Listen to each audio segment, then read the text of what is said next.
This evening, first, a sudden twist in the high-profile extradition case involving Nazar Mohamed and opposition leader Azruddin Mohamed. Proceedings are halted after reports of a medical emergency, raising fresh questions about what happens next. Plus, a high-speed chase through Georgetown ends in a major cocaine seizure as CANU intercepts more than 18 pounds of suspected drugs. Also, sharp exchanges in Parliament as Finance Minister Ashni Singh pushes back against opposition claims on poverty and defends the government's economic record. Meanwhile, a late-night operation uncovers troubling conditions involving dozens of foreign nationals, prompting a human-trafficking investigation in the capital. And regionally, Haiti enters another uncertain chapter as the transitional council formally comes to an end. Those stories and more coming up. Stay with us.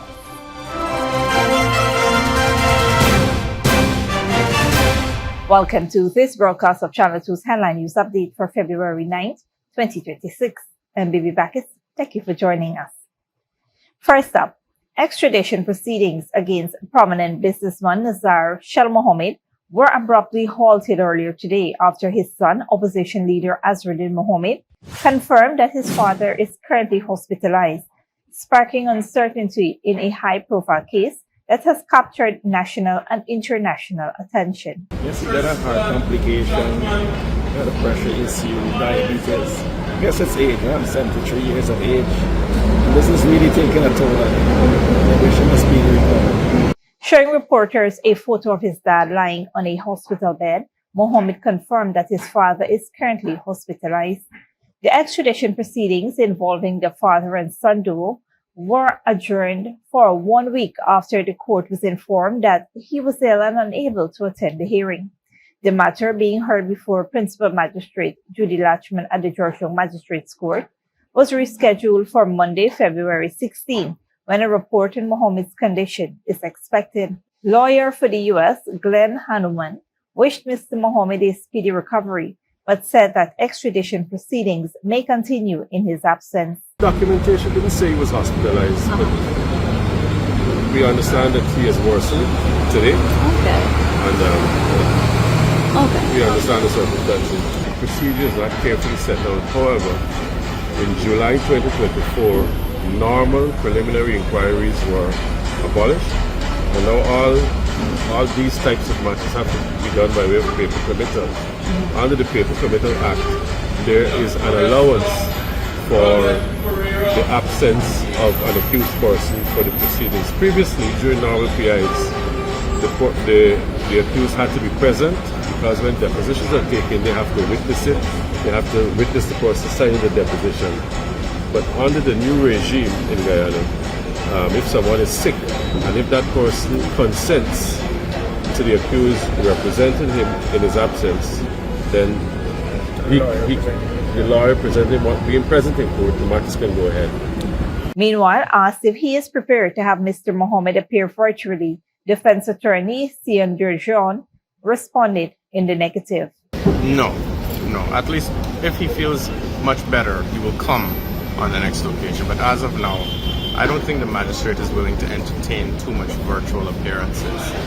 Because even counsel for the USA asked to appear virtually on the next occasion, and that was resisted.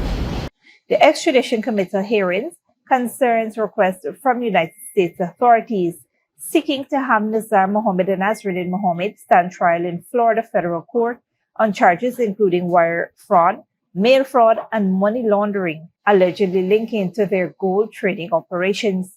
During the proceedings, defense attorney Cian Durjon informed the court that Nazar Mohamed suffered a medical emergency and was hospitalized, prompting a request for an adjournment. Prosecutor for the United States, Guyanese attorney Glenn Hanuman, sought to require the court to obtain medical confirmation of Mohamed's illness, but the request was denied.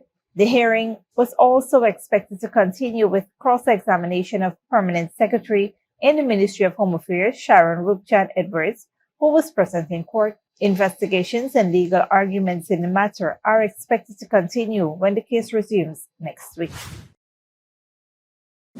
A high-speed chase through Georgetown has ended with major cocaine seizures and 2 arrests after CANU officers closed in on suspected traffickers. Dale Jervis reports on the dramatic operation. A dramatic high-speed chase through Georgetown on Saturday ended with the seizure of more than 18 pounds of cocaine as officers from the Customs Anti-Narcotics Unit closed in on suspected drug traffickers in an intelligence-led operation. According to CANU, ranks acting on information received intercepted 2 vehicles near David Street, Haiti. However, the driver of a white Volkswagen PAL 4117 fled the scene at high speed, ramming several CANU vehicles in an attempt to evade capture. The pursuit continued along Sheriff Street toward the Rupert Craig Highway, during which officers observed a brown cardboard box being thrown from the moving vehicle. The authorities were able to intercept and stop the vehicle at the intersection of Sheriff Street and Rupert Craig Highway. The driver, identified as Shaquille Gordon, was the sole occupant of the vehicle. A search of the discarded box conducted in the presence of the suspects revealed 7 brick-like parcels suspected to be cocaine. A second vehicle, a white pit bull minibus bearing registration number BAB 6337, driven by Reverend Renat Passad, was also intercepted during the operation. Both men were arrested and escorted to CANU headquarters, where testing confirmed the narcotics to be approximately 8.2 kilograms or over 18 pounds of cocaine. CANU states that investigations are ongoing and reaffirms its commitment to intelligence-driven operations aimed at dismantling narcotics networks and safeguarding communities across Guyana. Reporting for Headline News Update, Dale Jervis. Thanks, Dale. Minister with responsibility for finance, Dr. Ashni Singh, on Friday accused a section of the opposition of spreading misleading information about poverty in Guyana, saying their widely cited claim that 58% of citizens live in poverty is based on outdated 2016 to 2018 data from when they were in government. Speaking during the 2026 budget debate in the National Assembly, Dr. Singh defended the government's economic record, highlighting policies such as higher wages, job creation, expanded cash transfers, and investments in housing, education, and healthcare as key drivers improving living standards. The minister responsible for finance pointed to strong economic indicators, noting that Guyana's debt-to-GDP ratio at the end of 2025 stood at 28.6%, and one among the lowest in the Western Hemisphere, compared to the early 1990s when debt repayments exceeded government revenue. Dr. Singh explained that slower growth percentages are expected as economies expand and highlighted growth in both oil and non-oil sectors, including construction, agriculture, mining, and services. On oil revenue, Dr. Singh emphasized that withdrawals from the National Resource Fund are legal and transparent. He also noted gains in bauxite production and employment in Linden, while criticizing previous closures along the Berbice River that cost over 1,000 jobs. Despite the government's claim of economic growth and investment, a significant portion of Guyanese continue to live in poverty, highlighting the ongoing challenges of income inequality, limited access to essential services, and the need for targeted policies to ensure that economic progress benefits all citizens. Stick around when we return. Police investigate alleged murder of gold miner at 14 Miles Isano, and 77 foreign nationals screened in joint anti-trafficking operation.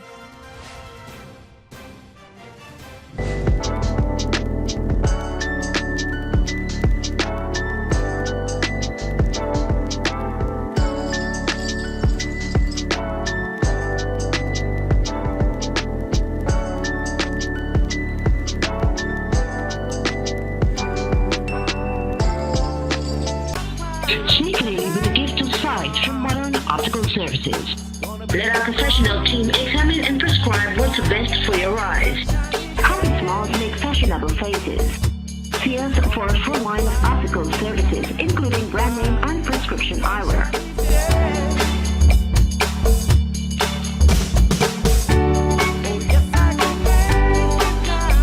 Modern Optical Services. 316 Mill Street, Georgetown. Telephone 226-1082. Good girl forget things. What's the problem, Granny? I want money for do a surgery. I was dancing and I fall and fractured my hip. If you need some quick money, you should check Lender's Jewelry and Pawn Shop. Lender's Jewelry and Pawn Shop, Lot 238 South Road Border, Georgetown. Get jewelry made to order in just 72 hours. We also accept vehicles. Lender's, best rates, longest payback period. Boys, I get through. Plus, I could dance again. Lender's Jewelry and Pawn Shop. Welcome back. 2 persons are in custody as the police in Regional Division 7 are investigating the alleged murder of 55-year-old miner John Jose Marciano at his mining camp at 40 miles Isano, Middle Macaroni River. The incident reportedly occurred in the early hours of Saturday, February 7th. Around 3:45 a.m., Marciano was found slouched on the ground with multiple chop wounds. A suspected murder weapon, a cutlass, was recovered near the scene. The body was escorted to Bartica Regional Hospital for an official pronouncement before being transported to undergo a post-mortem examination. A 35-year-old female cook from Ansgrove, East Coast of Marara, is in police custody, assisting with the investigation. Additionally, a 19-year-old gold miner from Tapakuma, Essequibo Coast, was arrested in Anna Regina Region 2 on Sunday in connection with the alleged murder. Police say investigations are ongoing as they work to determine the full circumstances surrounding Marciano's death. Authorities are probing possible human trafficking after dozens of foreign nationals were discovered during a late-night joint operation in Georgetown. Dale Jarvis has the details as investigations continue.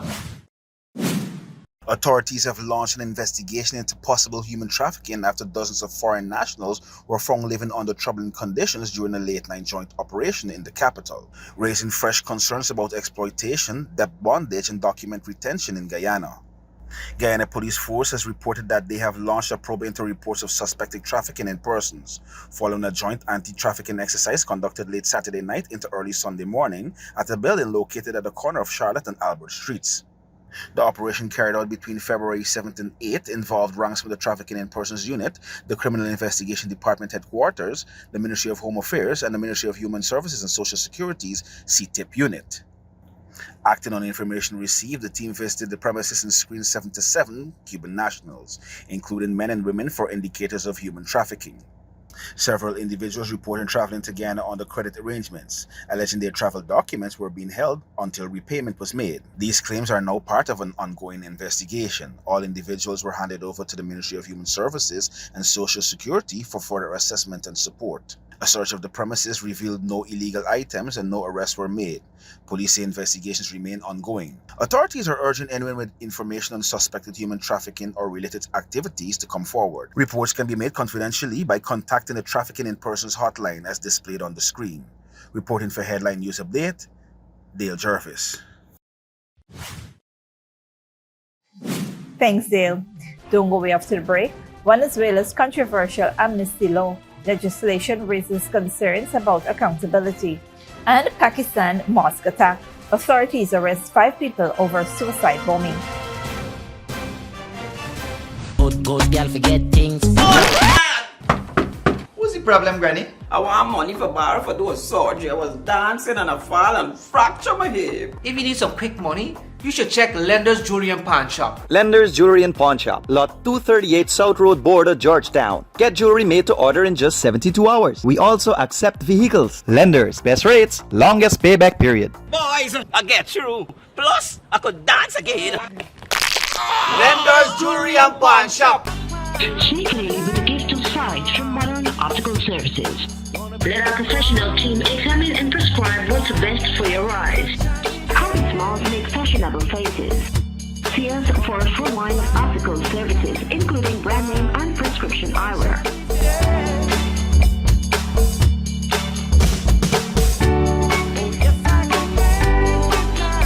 Modern Optical Services, 316 Mill Street, Georgetown. Telephone 226-1082.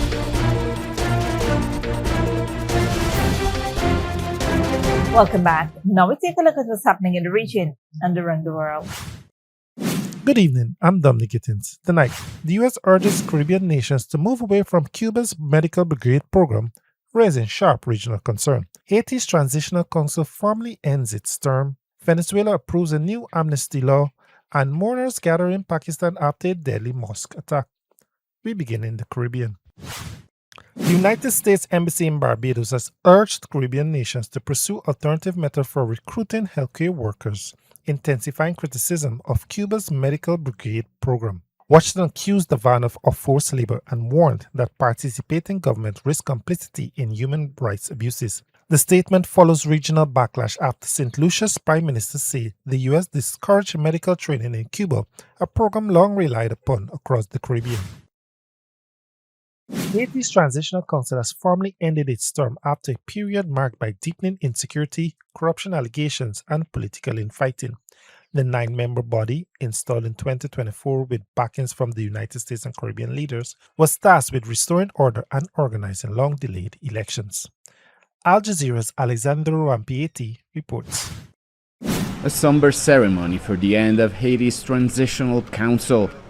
At the end of a term marked by worsening insecurity, corruption accusations, and constant political infighting, the outgoing council president urged unity while acknowledging the scale of the crisis. We need solidarity, serenity, and more capacity. We need to put our personal interests aside and continue progress today. Under tight security, the council formally handed over power to Prime Minister Alikti Diefil-Zeme. The Presidential Council has done its work by paving the way for governance that is mindful of security and electoral issues. The 9-member council was installed in 2024 after Prime Minister Ariel Henry resigned under international pressure. With the backing of the United States and Caribbean leaders, it promised to restore order and deliver long-delayed elections. Instead, armed groups have expanded their control. Large parts of the capital Port-au-Prince and key highways remain in the hands of gangs. Killings, displacement, and hunger have spread.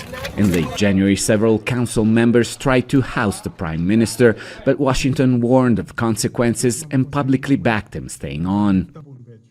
On Saturday, the U.S. Embassy in Haiti said it supports the Prime Minister's leadership and is ready to help stabilize the country. The council creation was also meant to unlock a UN security mission, but more than 2 years after it was approved, fewer than 1,000 personnel, mostly Kenyan police, are on the ground. Now, as the council's mandate ends, Haiti enters yet another phase of political uncertainty. And few believe elections can happen while gangs still dominate much of the capital. Alessandro Rampieti, Al Jazeera.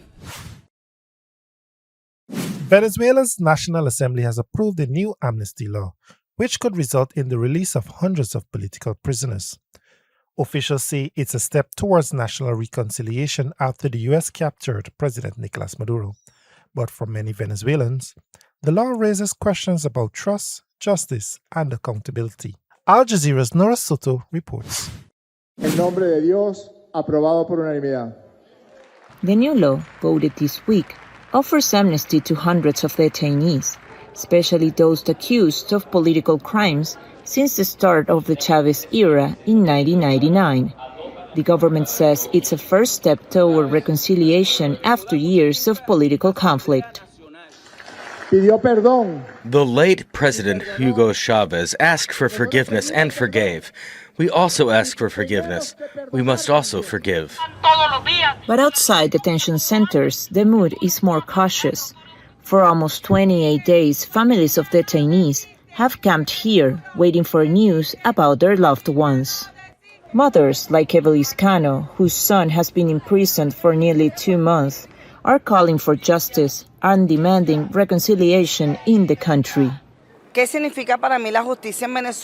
What does justice in Venezuela mean to me? It means freeing all innocent prisoners, ending persecution, eliminating hatred, and repealing all those laws passed by the regime. It means that Venezuelans can speak freely, post on social media, and express their opinions without fear of being imprisoned. That is what justice means to me. Vigils like this have become a common sight across the country. People here say they welcome the prospect of their relative release, but want guarantees that the process will be fair and transparent. Political detention have been a defining feature of Venezuela's crisis, particularly during a wave of anti-government protests.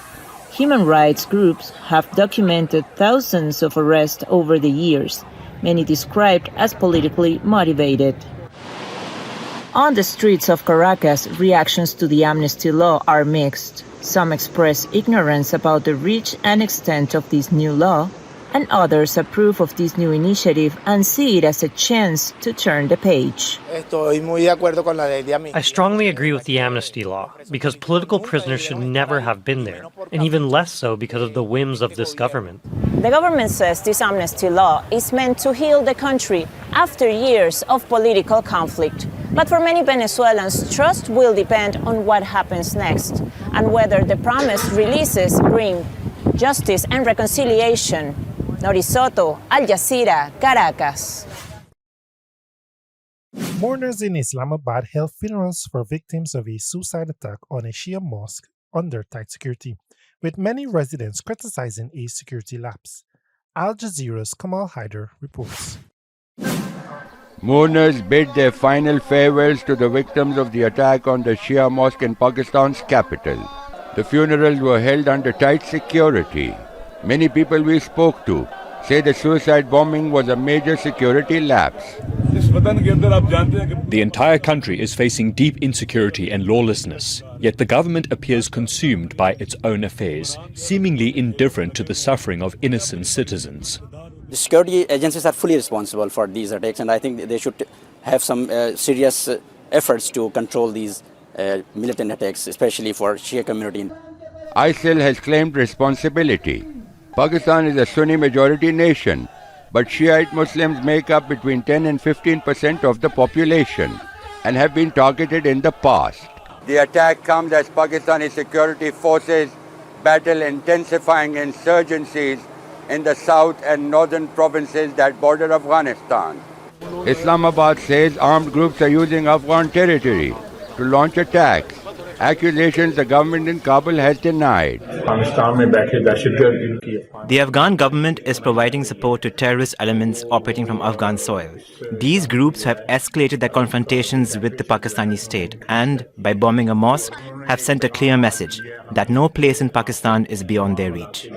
On Saturday, authorities arrested several suspects, including a man they say masterminded the bombing. ISIL has also been involved in attacks in Afghanistan, Iran and Russia. Pakistan's government says cooperation is imperative as the armed groups pose a regional threat. But calls for collaboration means little here, where grief is turning into anger, as people blame the authorities for failing to ensure their security. Kamal Haider, Al Jazeera, Islamabad. Thanks, Dominique. This brings us to the end of the regional and global news coverage. Up next is the 3-event forecast.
And that's it with the headline news for this Monday evening.